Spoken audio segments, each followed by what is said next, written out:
We're going to move on to the gimmicks of the week. This is some stuff that happened that we need to note, but not big enough to get a main card slot. A couple of fun ones this week, and I want to start out with one that happened a couple of hours ago before recording here. I don't even know, Mason Mansoor, those are their official names. Yeah. They are now signed with AEW. Yeah. Max Caster of The Acclaim tweeted out, like, we don't want them here in all caps. And Mansoor, whatever his name is, went online, played the Acclaimed theme music, and just burned Max Caster to the ground with a little 4-line rap, and ended it all with, put the fries in the bag. Yeah. Man. It was just great. He's just sitting there eating a meal, eating rice or whatever the hell he was eating. Go ahead. No, go for it. Like, it was, I'm in. He was just so casual about it and just showed how easy it is to do some raps. You're not that special, Max Caster. It was just brilliant. Just absolutely brilliant. Just cut him down with a calm energy. Loved it. Yeah. Yeah. Put some fries in the bag was my favorite part at the end, man. That's not going to go over well in the locker. Like, when those two are in the locker room together for the first time, like, Samoa Joe's going to have to stand between them so they can talk shit out. Because that's, I wouldn't take that very well if I was Max Caster, even though I probably deserve it. And we know he's not going to take very well because we know how he is. Let's move on to the return of the week, Bob. Marko Stunt's back. Oh, yeah. Hooray. We were going to give this to Rhea Ripley, but we can't talk about her again. Marko Stunt came back. Jack Perry, who was like 2 inches taller than him, killed him on Collision. And that's that. The original Jurassic Express without Luchasaurus reunited. I don't care, man. But Marko Stunt's back. Congratulations. I just can't. That was such a weird shock me when I saw that on the internet. I was never in a million years thought I'd see Marko Stunt ever again. I thought that was like a nightmarish thing that we all moved past, but he's back. For some reason, he returned. Not only did we give him return of the week, we almost gave him jobber of the week, but instead that's going to one of my favorites, a man they called GTA. GPA? Grade point average, like a grade point average in high school. Yeah, grade point average. He lost to Kyle O'Reilly this week in 87 seconds. And just look at this GIF. I don't know when Bob's going to put it in the video, but man is when you go to wrestling school and they say, like, hey man, we need you to lose in 80 seconds on this week's Raw. There's going to be a big break. Do this. Have a bit. Have a shtick. Make yourself memorable, because that GIF right there, wherever it's playing on the screen right now, that is memorable. Great job by GPA. Jobber of the week, one of the best jobbers we've ever had.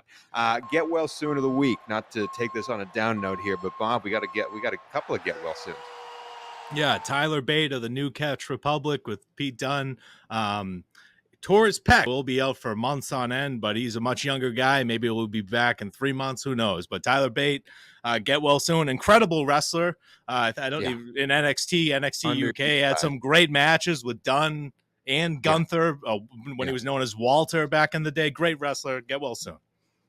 Yep, get well soon. Also, Riho, the first women's champion ever in AEW. I believe fractured a forearm diving outside of the ring. That's not going to be fun either. Get well soon to Riho. To be frank, I didn't know she was still in AEW. But let's finish with the pop of the week. It's your boy, Bob. Yeah, I believe in Joe Hendry. They teased it last week. The final shot of last week's NXT was Joe Hendry's face. He showed up this week, teamed with Trick Williams to defeat the great team of Ethan Page, NXT champion Ethan Page. Yeah, and Sean Spears. The great team of Ethan Page and Sean Spears. That Joe Hendry's you, Ricky Starks. Are you watching? Yeah. That could be you, Ricky. But Joe Hendry is, I love this story, and I'm just really happy for that guy, and he deserves everything. He's been toiling at this for years. Just to get a break overnight like that is awesome. Yeah, no, it's awesome. I'm happy it's happening for him, even though he kind of almost lost Ethan Page on his choke slam there. But hey, we're doing it. We're doing it, Joe Hendry. He's in there, as is Stephanie Vacour, apparently, from the Just on Forbidden Door, and now she's going to be in NXT as well. I don't know what's happening with WWE, but they're working with it. Jordan Grace is going to be there. They're working with everybody now. NXT is going to be a lot of fun over the next coming months. That is it for the gimmicks of the week. And the last thing we're going to do is the headlines of the week. This is when we tell you what the wrestling world's going to be talking about at this point next week. Bob does WWE. I do AEW. Bob, you going first this week. What's WWE's headline for next week? Triple H needs to take some advice from Shawn Michaels on how to book premium live events, because Money in the Bank, the commercials we already talked about, it sucked ass. We got the Clash in the Castle was okay. King and Queen in the Ring 5 matches sucked ass too. I haven't been a huge fan of these premium live events. If you're gonna have 5 matches, we don't need the filler between every single one of them. Take some advice from Shawn Michaels. NXT Heatwave was a much better viewing experience than Money in the Bank.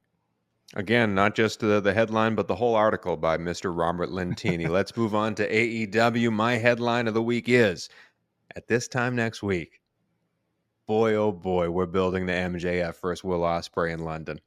And I don't know how we get there. I don't know what happens on Wednesday next week, but I know there's not going to be a straight finish. I know there's going to be some chicanery. I think MJF walks away with that belt.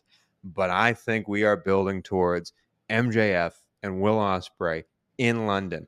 And all those times where I thought about, well, Will Ospreay could beat Swerve, and then Ospreay could fight Daniel Bryan in London, and all these other permutations of what could happen. We're getting the card already. We are getting the set card already. And Will Ospreay and MJF still need a dancing partner. And I don't know if there's a better match you could have. It's not going to be for the main belt, but I don't think it matters. MJF, Ospreay in London would be phenomenal. And I think it starts next week. But that is it for the Ridiculously Lame Wrestling Show. My name is Tony Squares, Robert Lentini as well. Again, thank you for all the likes and subscribes. We've grown we've grown a little bit over the past few weeks. We're going to keep on pumping out the content there. And thank you again for enjoying it, even if you hate my takes on your botch fest of Money in the Bank. But before we leave, as always, Bob, a lot of likes. Before we leave, as always, Bob, let's check in this week in Ryback.